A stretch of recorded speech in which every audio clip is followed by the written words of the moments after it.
අසංකේයකුත් කල්ප ලක්ෂයකට පෙර සියලු සැප සම්පත් ඇති බ්‍රහ්මණ පවුලක ඉපද තරුණ වියේදී හිමාල වනයට ගොස් තාපස පැවිද්දෙන් පැවිදිව අෂ්ට සමාපatti පංච අභිඥා උපදවා තවුස්දම් පුරමින් කාලය ගත කරා.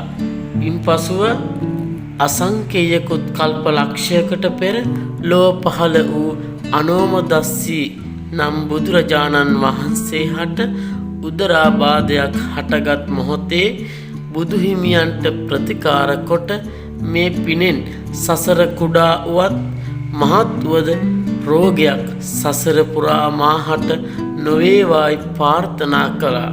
එහෙම ප්‍රාර්ථනාවෙන් මේ සසර බොහෝ කාලයක් ගතකොට කල්ප ලක්ෂයකට පෙර පියුමතරා බුදුරජාණන් වහන්සේ ලොව පහළ වූ කල්හි හිමාලයේ තවුස්දම් පුරමින් සිටි තාපසයාණන් අනාගතයේ කල්ප ලක්ෂයක් ගිය තැන අල්ප ආබාධ ඇති නිරෝගී භික්ෂූන් වහන්සේලා අතර අගතනතුර ලබන බවට විවරණ දුන්නා. එදවස පියුමතරා බුදුරජාණන් වහන්සේ. ඉන්පසුව මේ සංසාරයේ බොහෝ කාලයක් සැරිසරමින් මෙයින් කල්ප 91කට පෙර අර්ධිමත් තාපසේක්ව හිමාලයේ සිටියදී ලොව පහළ වූ විපස්සී බුදුරජාණන් වහන්සේ සමග 84000ක් මහරහතන් වහන්සේලා විෂ සහිත පුෂ්ප නිසා පීනස් රෝගයකින් ගිලන්ව සිටි බව දැක සියලු ගිලන් භික්ෂූන් හට තනිවම ඖෂධ සකසා ප්‍රතිකාර කොට සුවපත් කරා. එහෙම සුවපත් කරමින් මහා කුසල් සම්භාරයක් රැස් කරමින් මේ සංසාර ගමන ගමන් කරමින් පැමිණි කල පාරමිතා සම්පූර්ණ කළ බක්කුල මහා රහතන් වහන්සේ රහත් වෙන්න පෙර පාරමිතා සම්පූර්ණ කළ බක්කුල බෝසත් පුතු කොසබෑ නුවර ධනවත් සිටු පවුලක ඉපද කුල සිරිතට අනුව යමුනා නදියෙන් නැහැවීමට දරුවා කිරිමව්වරුන් රැගෙන ගිය මොහොතේ විශාල මාළුවෙකු පැමිණ දරුවාව ගිල දැම්මා. විශාල මාළුවෙකු මිලදීගත් බරණැස සිටු පවුලකට අසිරිමත් ලෙස මාළුවාගේ කුස තුල සිටි මේ දරුවාව ලැබුණා.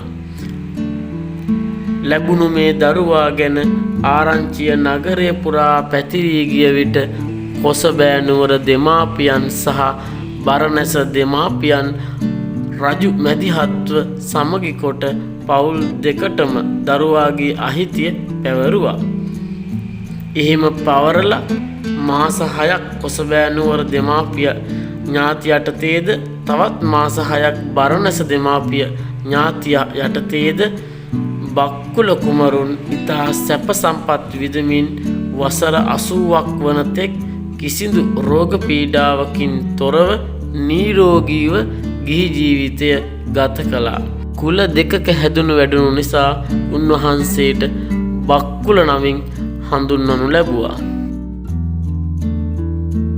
වයස අවුරුදු 80 දී අප ගෞතම බුදුරජාණන් වහන්සේගෙන් බණ අසා පැවිදිව උතුම් අරහත් ඵලය ලබා අල්ප ආබාධ ඇති භික්ෂූන් අතර අග්‍රස්ථානය ලැබුවා. අවුරුදු 160ක් නිරෝගීව වැඩ සිටි බක්කුල මහරහතන් වහන්සේ අහසේ පළඟක් බැඳ තේජෝ කසිනියට සමවැදී පිරිනිවන් පා වදාළ පසු උන්වහන්සේගේ අදිෂ්ඨානය මත ධාතුන් වහන්සේලා පමණක් පහළට පතිත වුණා කියලා ශාසන ඉතිහාසයේ සඳහන් වෙනවා. ඉතින් මේ උතුම් බක්කුල මහරහතන් වහන්සේගේ කතාවෙන් අපට ගන්න තියෙන ආදර්ශ බොහෝමයි.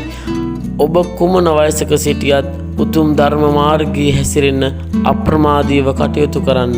ඒ වගේම ඔබට විවේකයක් තියෙන වෙලාවට මේ උතුම් බක්කුල මහරහතන් වහන්සේගේ ධාතුන් වහන්සේ නමක් තැන්පත් කරලා මේ ලංකාද්වීපයේ ඉදි කරන්නට යෙදුන උතුම් බක්කුල මහා සෑය වන්දනා කරගන්න පැමිණෙන්න කියලාත් ආරාධනා කරනවා. මේ උතුම් බක්කුල මහා සෑය තියෙන්නේ කළුතර දිස්ත්‍රික්කයේ හොරණ සීල සුවරණ ගිලන් භික්ෂු මධ්‍යස්ථානයේ. ඉතින් ඔයාලට පුළුවන් මේ උතුම් බක්කුල මහසෑය වන්දනා කරන්න, ඖෂධ පූජා කරන්න, ඒ වගේම තමයි නිරෝගීව ජීවත් වෙන්න බෙහෙත් ඖෂධ පූජා කරන්න. බුදු පාමුක් මහා සංඝරුවනට ගිලන් භික්ෂුන් වහන්සේලාට ඔබට හැකියාවෙන් ඖෂධ වර්ග පූජා කරන්න. සසරේ නිදුක් නිරෝගී භාවය ප්‍රාර්ථනා කරන්න. ඔබට මේ බණපදය ඇහෙන මොහොතේම ඔබේ ජීවිතය වෙනස් කරගන්න උතුම් ධර්ම මාර්ගයේ ගමන් කරන්න කියන යෝජනාව කරමින් මේ කතාව මෙතනින් අවසන් කරනවා. ඔබ හැම දිනාට නිර්වාණ සරණයි.